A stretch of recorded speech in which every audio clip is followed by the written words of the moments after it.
Ilang araw na lang, volleyball fans, at magsisimula na ang 2025 Premier Volleyball League o PVL Reinforced Conference. Alamin ang detalye sa reported teammate Bernadette Tinoy.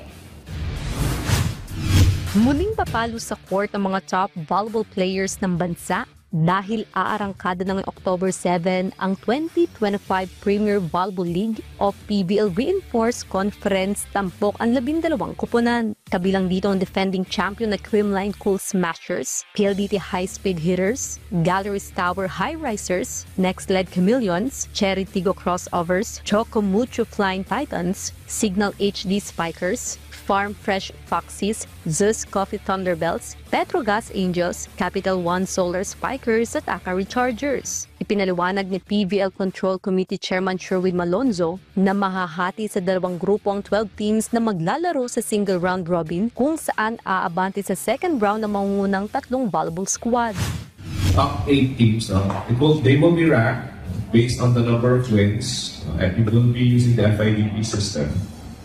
According to the number of wins, if there's a tie, we break it down using the rank points, which is 3-1-0, and then sets ratio and points scores ratio.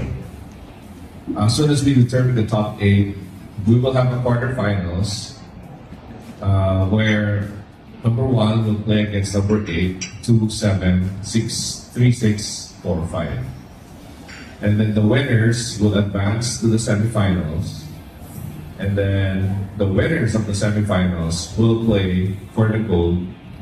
And the losers will play for bronze. Aminado rin ng pamunuan ng PVL na hamon sa kanila ngayon ang paggamit ng mga pasilidad dahil na rin sa sunod-sunod na international tournaments na idinadaos sa bansa at ang pag-eensayo ng mga national athletes ilang buwan bago ang 2025 Southeast Asian Games. Because of the hosting, there's another World Cup hosting, and it's SEA Games year. So most of the facilities are utilized by our national athletes. So challenge sa amin ngayon to look for venues. So we will be having 3 out of towns and we have several games in Smart Araneta. So we'll be having games in Film Oil and some games just outside Metro Manila.